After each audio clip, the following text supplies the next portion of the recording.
Hello दोस्तों, आपका स्वागत है हमारे प्यारे से यूट्यूब चैनल एमएसडी गणित गुरुकुल में। आज हम लॉ ऑफ एक्सपोनेंट के बारे में स्टडी करेंगे। आइए देखिए, लॉ ऑफ एक्सपोनेंट की बात करें तो लगभग अगर माने तो मेन जो लॉज है वो केवल 4 है। वो जो 4 लॉ हैं उसको देखते हैं कि वो कौन कौन से 4 लॉ हैं। एक है आपका पहला, जो फर्स्ट लॉ है क्या, बेस सेम पावर डिफरेंट और जो बीच में ऑपरेशन होगा होगा क्या, मल्टीप्लाई, यानी a power n into a power n। अगर बेस सेम है, ठीक है, पावर अलग अलग है, तो इस कंडीशन में हम करते क्या है, पावर का एडिशन कर देते हैं, यानी पावर जुड़ जाएगी। ये हमारा फर्स्ट लॉ है, ठीक है।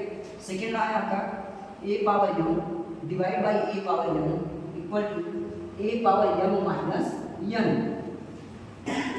m माइनस n, ठीक है। अब मतलब यहाँ पे क्या था, बेस सेम था, पावर अलग अलग थी और बीच में मल्टीप्लाई था, तो पावर का हमने एडिशन कर दिया। लेकिन यहीं पे अलग बात है क्या है कि बेस सेम पहले जैसा है, पावर भी अलग है, लेकिन थोड़ा सा चेंज आया। वो चेंज है क्या, यहाँ पे मल्टीप्लाई था, यहाँ पे क्या आ गया, डिवाइड आ गया।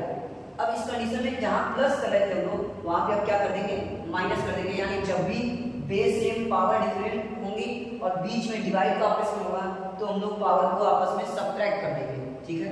ये हमारा सेकेंड लॉ था। आते हैं हम लोग थर्ड लॉ पे। अब थर्ड लॉ क्या था हमारा, अभी तो हमने ये देख लिया कि हमेशा बेस सेम करना है, लेकिन क्या अगर हम पावर को सेम कर दें तभी कोई लॉ है क्या, उसको देख लेते हैं। यानी पावर सेम करना है, a power m into b power m, यानी यहाँ पे पावर सेम, बेस अलग हो गई, तब क्या होगा।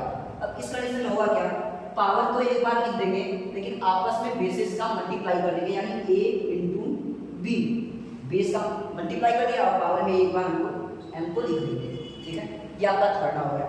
फोर्थ लॉ क्या है, अगर आपको कोई नंबर हो, उसके पावर कोई नंबर हो, फिर उसके टू द पावर कोई नंबर हो, यानी पावर के पावर कोई नंबर हो, ठीक है, तो उस कंडीशन में क्या करते हैं हम लोग, पावर्स का आपस में मल्टीप्लाई कर देते हैं, a power m into n, ये हमारा, यानी यही टोटल हमारे 4 लॉ हैं। इसके अलावा कोई 4 लॉ हमारे पास नहीं है। मेन लॉ बात करें तो नियम बनाने के लिए बहुत सारे नियम है कि अगर आपको a पावर 0 यानी किसी भी रियल नंबर के पावर अगर आपके 0 है, पावर 0 है, तो वो इक्वल होगा किसके, 1, ठीक है, इससे इक्वल होगा 1 के इक्वल होगा, ठीक है। अब इस पे हम क्वेश्चंस भी सॉल्व करेंगे, लेकिन वो करेंगे किसमें, नेक्स्ट में।